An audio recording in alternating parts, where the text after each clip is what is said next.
উত্তরপ্রদেশে পুলিশের সামনে দলিত যুবককে পিটিয়ে খুনের পর এবার সুপ্রিম কোর্টের প্রধান বিচারপতির দিকে জুতা ছুঁড়ে মারার ঘটনায় নিন্দার ঝড় দেশ জুড়ে। ভারতবর্ষে বিজেপি সরকার ক্ষমতায় আসার পর থেকেই দলিতরা বারে বারে লাঞ্ছিত ও অত্যাচারিত হয়ে আসছে। এবারে সেই অত্যাচার চরম সীমায় পৌঁছেছে। যেখানে দেশের সর্বোচ্চ বিচারালয়ে খোদ বিচারপতিকেই জুতো খেতে হচ্ছে, সেখানে সাধারণ মানুষ তো অত্যাচারিত হবেই। সবই সম্ভব বিজেপি সরকারের আমলে। আসলে কেন্দ্রের বিজেপি সরকার পরিচালিত হয় আরএসএস এর চিন্তাভাবনায়, এবং আরএসএস এর চিন্তাভাবনায় উচ্চবর্ণ নিম্নবর্ণ মুসলিম ভেদাভেদ আছে। ভারতবর্ষের সংবিধানের রচয়িতা বাবা সাহেব আম্বেদকরও ছিলেন একজন দলিত সম্প্রদায়ের মানুষ। আদিবাসী হোক বা মুসলিম হোক বা উচ্চবর্ণের হোক, প্রত্যেক শ্রেণীর মানুষের জন্য তিনি বিভিন্ন ধারায় রক্ষা কবচ সংবিধানের মধ্যে রেখে গেছেন। তো সেই দলিত সম্প্রদায়ের আর একজন মানুষ বি.আর. গাভাই, তিনিই ভারতবর্ষের প্রধান বিচারপতি হয়েছেন, আর তাকেই জুতো ছুঁড়ে মারলেন এক আইনজীবী। এটা মৌলবাদী চিন্তাভাবনা বলেই মনে করেছেন প্রাক্তন বিধায়ক মানস মজুমদার। একই সাথে উত্তরপ্রদেশের রায়বেরেলিতে যোগী আদিত্যনাথের বাহিনীর পুলিশের সামনে দলিত যুবককে পিটিয়ে খুনের ঘটনায় তীব্র নিন্দা জানিয়েছেন তিনি বলেন, সুস্থ চিন্তাভাবনার মানুষদের প্রত্যেকের এর বিরুদ্ধে রাস্তায় নেমে প্রতিবাদ করা দরকার। দেখুন, এটা এই বিজেপি শাসনে 2014 সালের পরে এটা মারাত্মকভাবে দেখা দিয়েছে। এর আগেও আমরা দেখেছি, কেন্দ্রের সরকার দেখেছি, সেই সরকারের সময় কিন্তু আমরা এইভাবে দলিত সম্প্রদায়ের উপরে উচ্চবর্ণের মানুষের অত্যাচার তখনও ছিল, কিন্তু এইভাবে ছিল না। এবং এটা আমাদের মাথায় রাখতে হবে একটা জিনিস, যে বর্তমান যে শাসক, কেন্দ্রের যে শাসক, তারা পরিচালিত আরএসএসের চিন্তাভাবনা, এবং আরএসএসের যে চিন্তাভাবনা, তাদের যে সংবিধান, সেই সংবিধানে উচ্চবর্ণ নিম্নবর্ণ মুসলিম এরকম ভেদাভেদ আছে, যেটা একটা সময় বর্ণপ্রথা এই ভারতবর্ষে ছিল। যে বর্ণপ্রথা থেকে ভারতবর্ষের মানুষকে সুরক্ষা কবচ দিয়েছে ভারতবর্ষের সংবিধান, এবং সেই সংবিধানের রচয়িতা বাবা সাহেব আম্বেদকর। তিনিও একজন দলিত সম্প্রদায়ের মানুষ ছিলেন, এবং বাবা সাহেব আম্বেদকর এমন একজন মনীষী ছিলেন, এমন একজন মানুষ ছিলেন, তৎকালীন কংগ্রেস এটা বিশ্বাস করতো যে বাবা সাহেব আম্বেদকর কোনোভাবে যদি আইনসভায় প্রবেশ করে, তাহলে তাদের অনেকের মৌলিসিপাটটা গুটিয়ে যাবে। যা যেন তখন অখণ্ড ভারতের এই অংশ থেকে, বর্তমান যে ভারত, এই অংশ থেকে কোথাও তারা বাবা সাহেব আম্বেদকরকে ভোটে দাঁড়াতে দিতে চায়নি। তৎকালীন সময় পূর্ববঙ্গে, যেটা এখন বাংলাদেশ আধুনা, সেই বাংলাদেশের দলিত সম্প্রদায়ের মানে নিম্নবর্ণের মতুয়া নমশূদ্র এই সম্প্রদায়ের যে নেতা ছিলেন যোগেন মন্ডল, তিনি উপলব্ধি করেছিলেন যে বাবা সাহেব আম্বেদকরের যদি আইনসভায় পাঠানো যায়, তাহলে আমাদের এই নিম্নবর্ণের যারা মানুষ রয়েছে, সে মতুয়া আছে, নমশূদ্র আছে, হাড়ি আছে, ডোম আছে, মেথর আছে, তাহলে এদের ভবিষ্যতে রক্ষা কবচ বাবা সাহেব দিতে পারতেন। এবং এই বিশ্বাস থেকেই বাবা সাহেব আম্বেদকরকে বরিশালে নিয়ে গিয়ে যোগেন মণ্ডল ভোটে দাঁড় করিয়েছিলেন, এবং বরিশাল থেকে তৎকালীন বর্তমান বাংলাদেশে, সেখান থেকে কিন্তু বাবা সাহেব আম্বেদকর ভোটে জিতে আইনসভায় প্রবেশ করেছিলেন। নাহলে তৎকালীন কংগ্রেসও তো একটা সময় উচ্চবর্ণের মানুষ দ্বারা পরিচালিত ছিল, তারা কোনোভাবেই বাবা সাহেব আম্বেদকর আইনসভায় যেতে দিতে চায়নি। তো তিনি বাবা সাহেব আম্বেদকর বুঝতে পেরেছিলেন যে এই মানুষদের সুরক্ষা কবচ আমাকে দিয়ে যেতে হবে, কারণ এই মানুষদের প্রতিনিধি আমি। এবং তিনি নিজের সমাজের মানুষের রক্ষা কবচ দিয়েছিলেন, ঠিক একইভাবে আদিবাসী হোক বা মুসলিম হোক বা উচ্চবর্ণের প্রত্যেক শ্রেণীর মানুষের জন্য বিভিন্ন ধারায় তিনি রক্ষা কবচ সংবিধানের মধ্যে রেখে গেছেন। তো সেই সমাজে সেই দলিত সম্প্রদায়ের আর একজন মানুষ বি.আর. গাভাই, তিনি ভারতবর্ষের প্রধান বিচারপতি হয়েছেন, এবং বিচারপতি হওয়ার পরে তিনি অনেকগুলো মন্তব্য বলুন, অনেকগুলো রায় বলুন, ইতিমধ্যে তিনি ভারতবর্ষের সুপ্রিম কোর্ট থেকে তিনি কিন্তু সাধারণ মানুষের নজর কেড়েছেন। এমন একটি মামলা যেটা ধর্মকেন্দ্রিক, মধ্যপ্রদেশের খাজুরাহ, আমরা জানি সেখানে প্রচুর পুরাতাত্ত্বিক কীর্তি রয়েছে। সেখানে ভগবান বিষ্ণুর একটা মূর্তি পাওয়া গেছে, সেই মূর্তিটা মাথা থেকে ধর আলাদা করা। এই সুপ্রিম কোর্টের বিচারপতি তিনি এই কেসটা সুপ্রিম কোর্টে তোলেন, এবং সেখানে প্রধান বিচারপতির বেঞ্চেই কেসটা ওঠে। তিনি বলেন যে এই মূর্তিটা যাতে পূর্ণ মূর্তি হয়, এই জন্য রক্ষণাবেক্ষণ হয়, এর জন্য সুপ্রিম কোর্টকে নির্দেশ দিতে হবে। যেহেতু সেটা পুরাতত্ত্ব বিভাগের বিষয়, সুপ্রিম কোর্টের প্রধান বিচারপতি বলেন এটা সুপ্রিম কোর্টের বিষয় না, এটা পুরাতত্ত্ব বিভাগের বিষয়। এখানে এই কাজ করতে হলে পুরাতত্ত্ব বিভাগের অনুমতি দরকার আছে। আপনি প্রথমে পুরাতত্ত্ব বিভাগে যান, ঠিক আছে? যে আইনজীবী, সেই আইনজীবী কোনোভাবে এই কথা শুনতে রাজি নয়। তিনি যে কোনো প্রকারের সুপ্রিম কোর্ট থেকে একটা অর্ডার দেবে, সে আইনের মধ্যে থাকুক বা না থাকুক, জোরাজুরি করছিলেন। তখন প্রধান বিচারপতি একটা বক্তব্য সেখানে রাখেন যে দেখুন, আপনি এত জোরাজোরি করছেন, আপনি পুরাতত্ত্ব বিভাগে যাবেন না, তো আপনার ভগবান বিষ্ণুর প্রতি যদি এতই বিশ্বাস থাকে তাহলে আপনি ভগবান বিষ্ণুর কাছে গিয়ে প্রার্থনা করুন যাতে ভগবান বিষ্ণু এমন কিছু অলৌকিক ঘটনা ঘটান যাতে এই সমস্যা, এই যে পুরাতত্ত্ব বিভাগ, সুপ্রিম কোর্ট, এই আইনের জটিলতা সব কিছুর ঊর্ধ্বে গিয়ে সমস্যার সমাধান হয়ে যায়।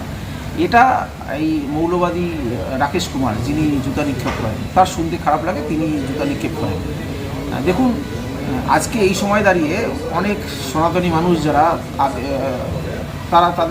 তারা তাদের মতো করে বক্তব্য পেশ করছে এটা নিয়ে, কিন্তু এর আগের প্রধান বিচারপতি যিনি ছিলেন, আমরা গত কয়েকদিনে তার একটা বক্তব্য শুনলাম যে আমি রাম মন্দির নির্মাণের জন্য যে রায়টা দিয়েছি সেই রায়টা দিয়েছি রামলালা আমাকে নির্দেশ দিয়েছে, রামলালার নির্দেশে আমি বাবরি মসজিদের জায়গায় আমি রাম মন্দির নির্মাণের জন্য আমি অর্ডার দিয়েছি। তো আমার তো মনে হয় এই সময় এমন কোনো নির্দেশ যদি প্রধান বিচারপতিকে দিতেন যে রামলালা যেমন আগের প্রধান বিচারপতিকে চন্দ্রচূড়কে দিয়েছে, তাহলে এটা তো আরও সহজ হয়ে যেত। তো এই মৌলবাদী যিনি রাকেশ কুমার, তিনি দলিত সম্প্রদায়ের একজন প্রধান বিচারপতি, যেটা তো আমাদের গর্বের। আমরা যারা দলিত, আমাদের কাছে, আমরা যারা নিম্নবর্ণের, আমাদের কাছে গর্বের যে আমাদের সমাজের একজন মানুষ। তো আমাদের সমাজের হয়েছে বলেই, সেই সনাতনী বলেই তাকে সনাতনীদের জন্য কোনো নির্দিষ্ট রায় দিতে হবে, তাকে মুসলিমদের জন্য কোনো নির্দিষ্ট রায় দিতে হবে, না হলে পরে তারা বিরাগভাজন হয়ে যাবে। এই মৌলবাদী চিন্তাভাবনা যে কোনো দেশের জন্য সুস্থ চিন্তাভাবনা নয়। একই সাথে আমরা দেখলাম যে যেভাবে রায়বেরিতে একজন দলিত সম্প্রদায়ের যুবক, তাকে পিটিয়ে উচ্চবর্ণের যারা সেখানকার যোগী আদিত্যনাথের বাহিনী, আরএসএসের লোকজন, তারা পিটিয়ে তাকে মারল, এবং শেষে তারা বলছে যে আমরা বাবার লোক, বাবা মানে যোগী আদিত্যনাথের লোক। এর আগে আমরা 2020 সালে আমরা দেখেছি যে হাতরাসের যে ঘটনা, 4 জন উচ্চবর্ণের ব্রাহ্মণ পরিবারের সন্তান, তারা একজন দলিত 19 বছরের মেয়ে, তাকে প্রকাশ্য দিবালোকে ধর্ষণ করেছে, এবং তার পোস্টমর্টমের পর দেহটা পর্যন্ত তার পরিবারের হাতে তুলে দেওয়া হয়নি। তো এরকম প্রচুর ঘটনা, অগণিত ঘটনা এই ভারতবর্ষে রয়েছে, যেখানে দলিত সম্প্রদায় আজও উচ্চবর্ণ মানুষের ভোগের পণ্য হিসেবে বিবেচিত হয়। সেখানে ভারতবর্ষের যারা মানুষ, আমরা যারা নিজেদেরকে মানুষ বলি, তারা তার বিরুদ্ধে প্রতিবাদ করে না।